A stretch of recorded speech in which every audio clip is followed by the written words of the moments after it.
The Memento.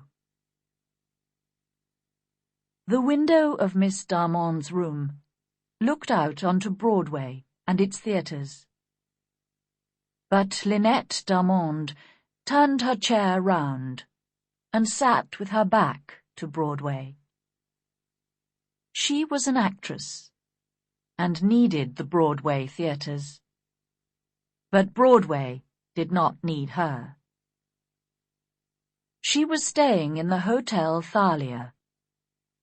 Actors go there to rest for the summer, and then try to get work for the autumn, when the little theatres open again.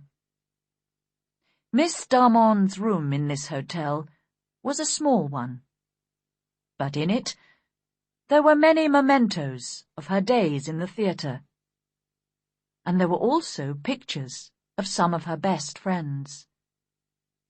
She looked at one of these pictures now, and smiled at it. "I'd like to know where Lee is now," she said to herself. She was looking at a picture of Miss Rosalie Ray, a very beautiful young woman.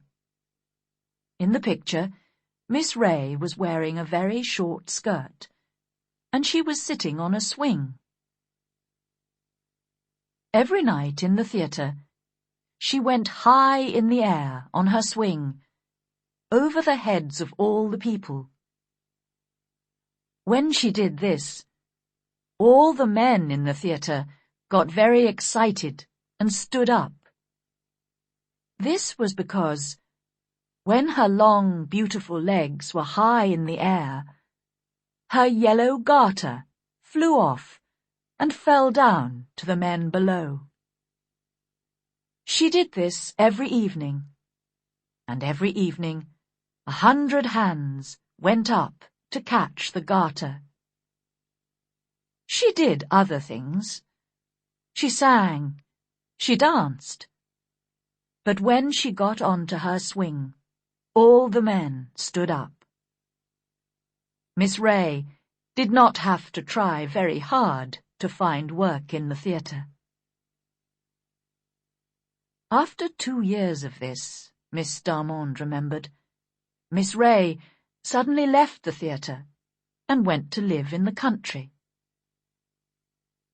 And 17 minutes after Miss Darmond said, "I'd like to know where Lee is now," somebody knocked on the door. It was, of course, Rosalie Ray. "Come in," Miss Darmond called, and Miss Ray came in. Yes, it was Rosalie. She took off her hat, and Miss Darmond could see that she looked very tired and unhappy. "I've got the room above you," Rosalie said. "They told me at the desk downstairs that you were here." "I've been here since the end of April," Lynette replied. "I begin work again next week, out in a small town." "But you left the theatre 3 months ago, Lee. Why are you here?" "I'll tell you, Lynn. But give me a drink first." Miss Darmond passed a bottle to her friend.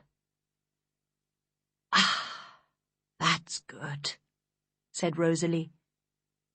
"My first drink for 3 months. Yes, Lynn. I left the theatre because I was tired of the life. And because I was tired of men. Well, the men who come to the theatre. You know we have to fight them off all the time. They're animals. They ask you to go out with them. They buy you a drink or two. And then they think that they can do what they want. It's terrible. And we work hard. We get very little money for it. We wait to get to the top. And it never happens. But most of all, I left because of the men. Well, I saved $200, and when summer came, I left the theatre and went to a little village by the sea on Long Island. I planned to stay there for the summer, and then learn how to be a better actress. But there was another person who was staying in the same house.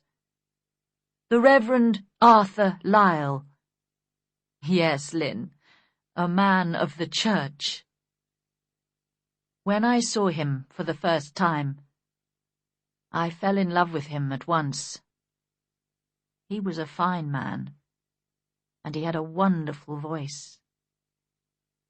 Well, it's only a short story, Lynn. A month later, we decided to marry. We planned to live in a little house near the church, with lots of flowers and animals. No, I didn't tell him that I was an actress. I wanted to forget it and to put that life behind me. Oh, I was happy. I went to church. I helped the women in the village. Arthur and I went for long walks. And that little village was the best place in the world. I wanted to live there forever. But one morning, the old woman who worked in the house began to talk about Arthur. She thought that he was wonderful too. But then she told me that Arthur was in love once before, and that it ended unhappily. She said that in his desk he kept a memento, something which belonged to the girl.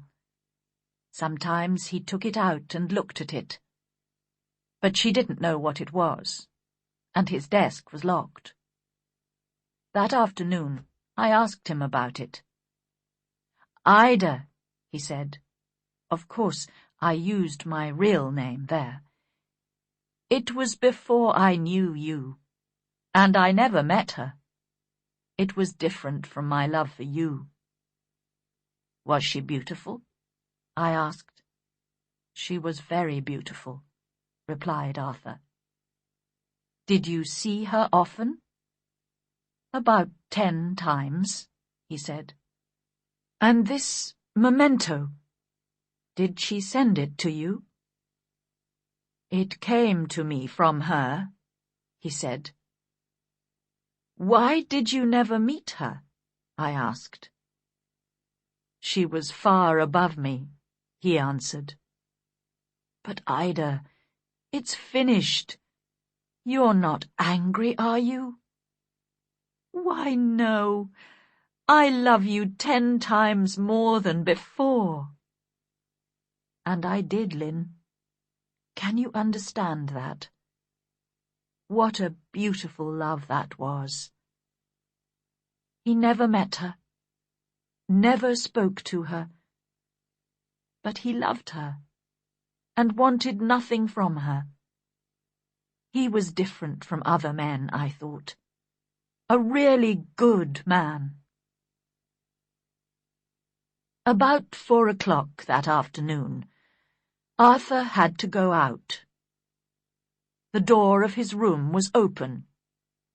His desk was unlocked, and I decided to look at this memento.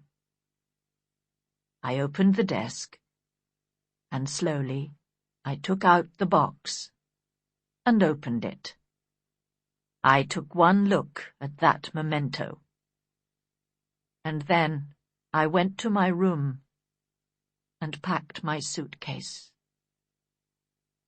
My wonderful Arthur, this really good man, was no different from all the other men.